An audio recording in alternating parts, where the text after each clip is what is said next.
Sa tulong ng Philippine Air Force, ginamit ng mga otoridad ang dalawang helicopter para sa operasyon nila sa Mount Chumanchil sa Tinglayan, Kalinga. Mahigit 1,000 kilo ng pinatuyong marijuana at mahigit 3 milyong fully grown marijuana plants ang sinira. Umabot ang halaga niyan sa mahigit 861 million pesos. Sinasabing ito ang pinakamalaking operasyon ng gobyerno kontra marijuana.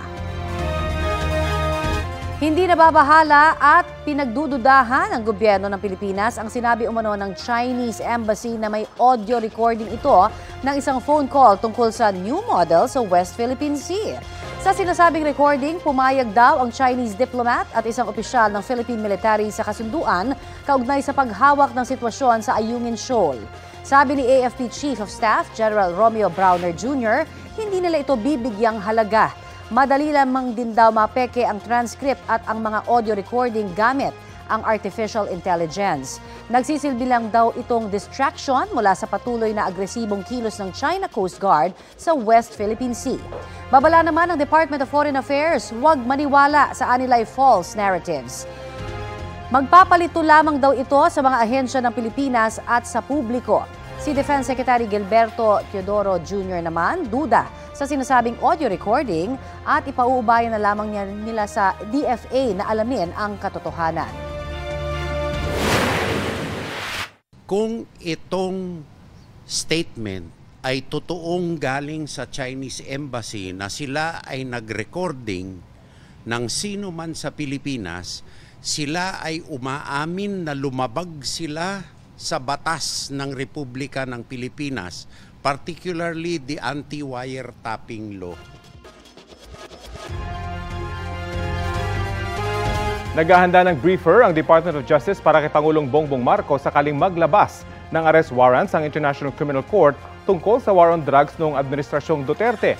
Ayon kay DOJ spokesperson Nico Clavano, tatalakayin ang lahat ng posibleng senaryo at legal na hakbang, pati na ang implikasyon kung babalik sa ICC ang Pilipinas.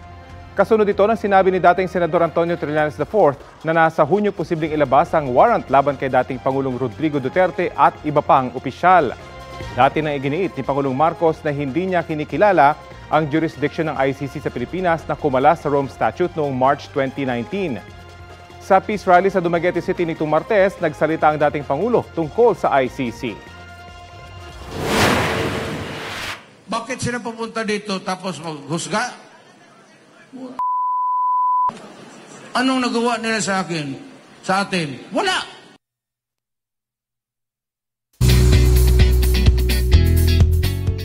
Happy Huwebes mga mare at pare! Nirelease na ni film singer-songwriter Olivia Rodrigo ang Asia-Pacific Tour dates ng kanyang Guts World Tour. Simula yan sa September sa Thailand hanggang October sa Australia. Pero hep-hep para sa Philo Levis, stay tuned daw para sa date ng kanyang Manila leg. You made me believe. Hindi inurungan ni My Guardian Alien lead star Marian Rivera ang challenge ng Ben and Ben na gawa ng dance steps ang kanta nilang Could Be Something. Chika sa akin ng banda, nagsimula lang yon sa katuwaan at hindi nila inakala na seseryosohin ng Kapuso Primetime Queen. Kaya habang inaaral ng banda ang steps, i-release muna nila bukas ang newest single nilang Comets.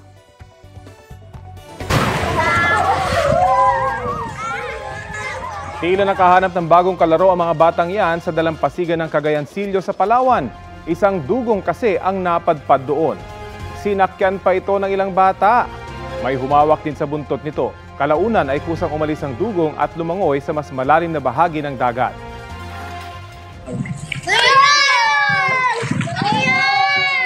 Kwento ng uploader ng video, karaniwang lumalapit ang mga dugong sa mga naliligo sa dagat doon. Napapadalas daw ang pagpunta nito sa mababaw na bahagi ng dagat. Ayon sa Palawan Council for Sustainable Development, senyales ng stress ang hindi agad paglayo ng dugong tulad ng nasa video.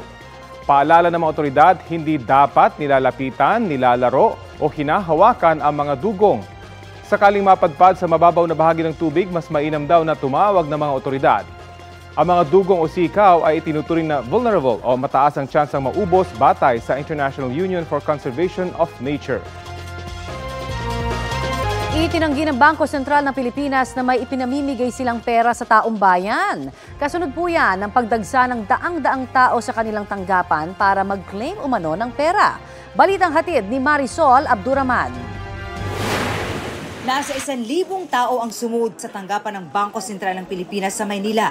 Ang 72 anyos na si Adelaida Perez, nag-arkila pa ng van sa halagang 7,500 pesos. Makaluwas lang mula Nueva Ecija. Ano pong pinangako niya sa inyo?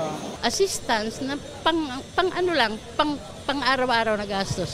Mula Cagayan Valley naman ang nag-arkila ng bus sa halagang 80,000 pesos. Umutang po ako sa anak ko. Ang isang galing Iloilo, nangutang pa raw. Bakit po? Di para maano ang amon nga sinusulong na konstitusyon eh. Magkano daw po? Ang Dopomero, 1 milyon.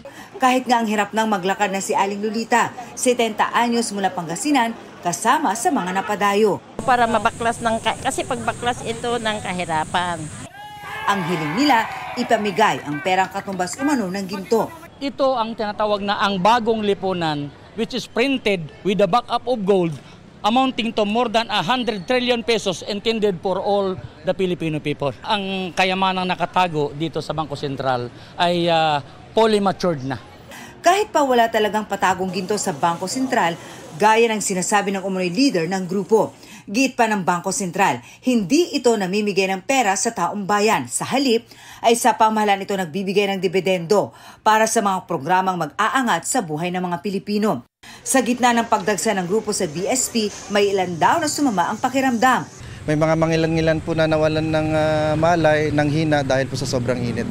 May nakatulog pa sa gilid ng kalsada dahil sa pagkahilo, pagod at puyat. Pagkaraw kami napunta dito at nakausap niya yung sa Central Bank, hindi kami uuwing luhaan. Sa hirap na nga ng buhay, gusto naman namin magkaroon kahit papano. Matapos ang ilang oras, nag-disperse din ang grupo ng pakiusapan ng mga pulis. Marisol Abduraman, nagbabalita para sa GMA Integrated News. Ito na ang mabibilis na balita. Bistado ang nasa 8 kilo ng shabu sa isang balikbayan box na dumating sa Manila International Container Port mula sa Thailand. Nasa 56 million pesos ang street value ng mga kontrabando. Nakatago ito sa mga electric fan at water heater na laman ng kahon. Inimbestigahan na kung sino ang nagpadala at sino ang tatanggap dapat dito sa Pilipinas.